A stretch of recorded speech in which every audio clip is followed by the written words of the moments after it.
Hello everybody, this is Abhishek. I'm with my teammates Anindya and Samar. Today we are going to present the paper Learning the Depths of Moving People by Watching Frozen People. The authors are as described in the slide. This paper is all about the dense depth in scenarios where both a monocular camera and people in the scene are freely moving. Here the model shows the real-world sequence of complex human actions captured by moving handheld camera. Next slide, please. Okay, let's start does moving objects considered as noise? So obviously we'll have this question. If there are moving objects, can we consider this as noise? The answer is obviously yes. This should be correct to some extent. The moving objects violate the epipolar constraints used in the 3D vision are often treated as noise in the several methods used like multi-view stereo methods, famously known as MVS methods. Here in this paper, the focus is on the task of predicting accurate, dense depth from ordinary videos where both the camera and people are in the scene are naturally moving. In this model, authors have designed and trained a deep neural network model that takes in as input RGB images, a mask of human regions, and an initial depth of the environment. So it takes the three, that is RGB image, the mask of human regions, and the initial depth of the environment. The output of this model is the dense depth map over the entire image. So both the environment and the people. Once trained, this model can handle natural videos with arbitrary camera and human motion. So this is the advantage. Next slide, please. So here the authors have used mannequin challenge dataset, which is famously known as MC dataset. How this dataset is built is the people are frozen, they are at one place, and the camera operator moves around the scene filming them. So this is the interesting part of the dataset. So the dataset is challenging, that involves camera motion blur, shadows, and reflections. Dense geometry of these scenes is reconstructed from the dataset. The depth values can be refined further on use of parallax between the two frames. So this can be done if we want to take the depth values. Next slide, please. Okay. So the author considers frozen people to train the model, while the model is inferred on freely moving people. Authors input to the network a depth map for the static non-human regions estimated from motion parallax. Here, as we see in the slide, there are inputs to the training model on a mannequin challenge dataset. The figure represents 5 sets of images as seen. The first image is the reference RGB image. The second image, whatever we are seeing, is the image of human masked. They are the human masked images. The third image is the input mask depth image computed from motion parallax with respect to a selected image source. The fourth image shows the mask confidence map. Here, the low confidence regions, the dark circles, whichever is seen in the picture, in the first two rows indicate the vicinity of the camera epipole, where depth from parallax is unreliable and is removed. So the last image shows the depth. The network is it shows the depth, and the network is trained to regress on multi-view stereo depth. I request Anindya to take over. Thanks, Abhishek. So now we shall understand how the depth has been being computed over this model by use of motion parallax. So motion parallax here being used by author helps in deriving a better depth from the image. We shall assume that the humans over the scene are dynamic and the rest of the scene is static. That means, suppose when we are considering a scene or when we will consider this model being tested on any scenario, we will consider that the humans over that scene will be considered as fixed one, and the others related to the other other objects related to that scene should be on a static manner, so that we will be easier to calculate the motion depth of the image. Okay, now motion parallax between the two frames in a video provides initial depth estimate for the static region of the scene. So basically how motion parallel parallax works, it provides an initial depth estimate of the static regions. So you might think that this might not work in case of 2D displacement between the two views when the view are very small. When considering two views of an image, when the views are very small, it may the static the depth estimate might not work in a very good manner in that case, because the images will be very small there, right? In that case, so the author uses baseline criterion, so that helps in selecting a reference frame and a corresponding source keyframe, by which we consider the depth, we consider getting the depth from that image. So the depth value is filtered out in such cases by the help of the baseline criterion. Moving on to the next slide, the author introduces confidence maps on training the on training the model. So we should understand first what is confidence map in order to understand how it works basically. As we know that the dataset is very challenging. The camera with the camera being motion blur, shadows, low lighting, reflections are there. So there are a lot of challenges in the dataset which has undergone which is the model has undergone while training in such a challenging dataset. So confidence map helps the network to rely more on the input depth in high confidence region and potentially use it to improve its prediction in the low confidence region.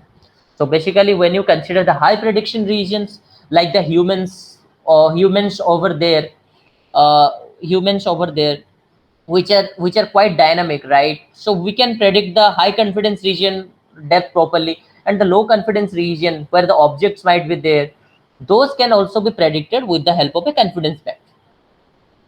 The confidence map value of each pixel, considering each pixel of p in the non-human regions. So suppose non-human regions means the scenario surrounding that object, scenario surrounding the human, can be defined as cp is equal to clr pixel into cep pixel cpa pixel.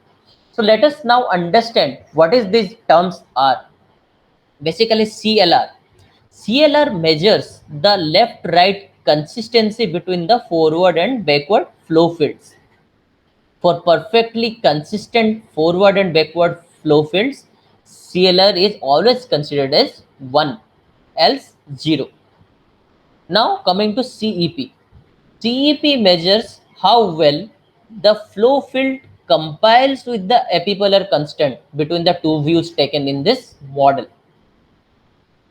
Now, considering CPA, CPA assigns low confidence to the pixels. So it helps in assigning the low confidence to the pixels for which the parallax between the views is very small.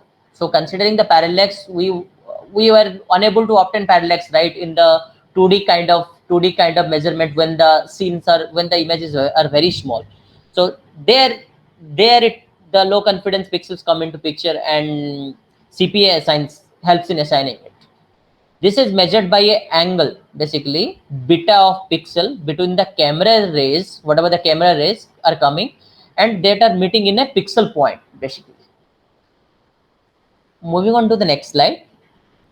Here, let us compare the quantitative results which are obtained on the mannequin dataset. The author has described as below. Now, considering the four images which are being represented over in this figure, these are the four images of a single image. The second image is of an optical flow mask. The third image is of a single view model. The fourth image is of a two frame model. So we consider the images, the last images being trained on multiple network. When multiple network are in place and are in used, so we find a better depth prediction. You see that the human regions are being predicted better. The non-human regions are also being formulated with better depth prediction. This helped in enhancing the performance. So from the figure, it is quite clear that adding the initial depth of the environment as well as confidence maps significantly improve the performance of both human and also as well as on the non-human regions. Yeah, moving to the next slide. Now, we observe that the model has been trained on using different practices and using the confidence map as well. So there is possibility, and there is possibility that the model will also have some loss as well. So as the computed depth is valued across arbitrary scales, that is, the values are computed across human and non-human regions, so it is very difficult to find out, calculate the loss. So here the author has come up with scale invariant depth regression approach to calculate the loss from the mod. So scale invariant depth regression loss is used as the computed depth values from arbitrary scales for loss as LSI equal to LMSE alpha 1 L grad plus alpha 2 LSM. So let us understand what does these terms mean to us. The LMSE denotes the scale invariant mean square error. It computes the square log space difference in between the two pixels. Basically, when we compare the two pixels, it helps us to compute the log space difference from them. LGRAD. LGRAD denotes a multi-scale gradient term. This term allows the network to recover sharp depth, discontinuities, and smooth gradient changes in the predicted depth map. Whatever the depth map we predict, from there we compute the matrices from them. The LSM term denotes the smoothness term. This term encourages piecewise smoothness in depth region. What is the smoothness across the depth regions where there is no image intensity change? So when there is a no change in the change, when there is a no intensity change because of no image, it helps us to measure, denotes the smoothness of it. Okay. With this, I hand it over to Samar. He will take it forward. Thank you, Anindya. The results and the scores that we received depict the predicted depth maps that can be used for several visual effects. Here are the different parameters for measurement of depth. Psi full measures the error between all pairs of pixels. This gives the overall accuracy across the entire image. In non-human regions, the pairs of pixels is measured by psi environment ENV, whereas psi human psi HUM measures pairs where at least one pixel lies in the human region.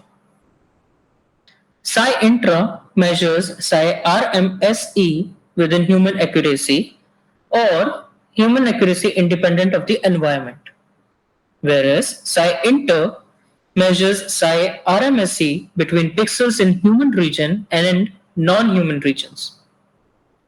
Next slide. The scores depict that the additional network inputs give improved performance in both human and non-human regions. The value is inversely proportional to the performance. That is, the lower the value, the better the performance. From the table shown on the slide, we can see that the fifth row gives the best result. Now, we will be considering the evaluation of the model on the TUM RGBD dataset. For the comparison of depth predictions here, many recently developed or state-of-the-art molecular depth prediction methods have been used. Among the images on the slide, the very last image shows that the model outperforms others with the use of mask depth maps. For conclusion, we can see that where a monocular camera and people are freely moving over a video scene, our model unleashes its power of a learning-based approach and accurately predicts the dense depth of dynamic scenes, despite the data being noisy. This paper provided a wonderful approach to predict moving objects by training them on the static dataset. The model that has been trained has its limitations. As described by the author, the predicted depth in cases of non-human or moving regions such as cars or shadows may still be inaccurate. Also, the approach may lead to temporarily inconsistent in-depth estimations as it uses only two views. The link to this paper, the presentation that is based on, will be in the description. Thank you.